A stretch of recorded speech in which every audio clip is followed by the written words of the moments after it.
गांव में दो बहनें रहती थीं, मरियम और हिरा। मरियम बड़ी थी, संजीदा, नरम दिल और वक्त की कदर करने वाली।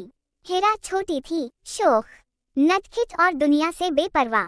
दोनों एक ही घर में पली बढ़ी थीं, एक ही छत के नीचे, एक ही माँ बाप की बेटियां, मगर फितरत में जैसे दिन और रात का फर्क हो।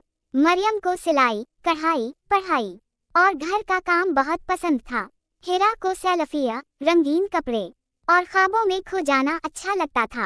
माँ कहती, मरियम, हिरा को कुछ सिखाओ। मरियम मुस्कुरा कर जवाब देती, अम्मी, ये खुद सीखेगी। वक्त सब कुछ सिखा देता है। नया मोड़। एक दिन गांव में मेला लगा।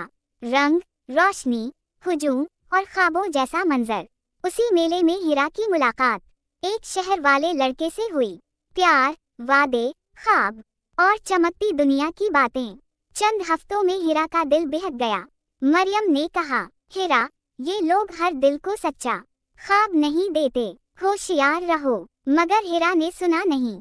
एक रात हिरा चुपके से शहर चली गई, सिर्फ एक खत छोड़ गई, अम्मी, अब्बू, मैं खुश हूँ, दुआ करना। माँ बाप टूट गए, मगर मरियम, उसने आंखों के आंसू साफ किए। माँ का हाथ थामा, अब्बू के कदमों में बैठी और कहा, मैं हूँ ना, सब संभाल लूंगी। वापसी। 6 महीने गुजर गए। एक सर्द रात दरवाजे पर दस्तक हुई।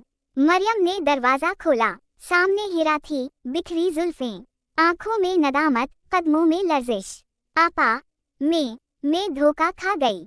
वो सब झूठ था, मुझे मुआफ कर दें। मरियम ने उसे गले लगाया, जैसे माँ अपने बिछड़े बच्चे को सीने से लगाती है। तब मेरी बहन है, धोखा खाया है, दिया नहीं। आजा, सब ठीक हो जाएगा। माँ बाप ने भी आंखों में आंसू लिए उसे मुआफ कर दिया।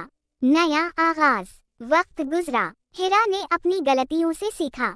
मरियम के साथ बैठकर सिलाई सीखी, स्कूल जाना शुरू किया और औरतों के लिए एक छोटा सा कढ़ाई सेंटर खोला। अब दोनों बहनें एक मिसाल बन गईं। मरियम, जो हमेशा छांव बनी रही, हिरा, जो धूप से जलकर आखिरकार संभल गई।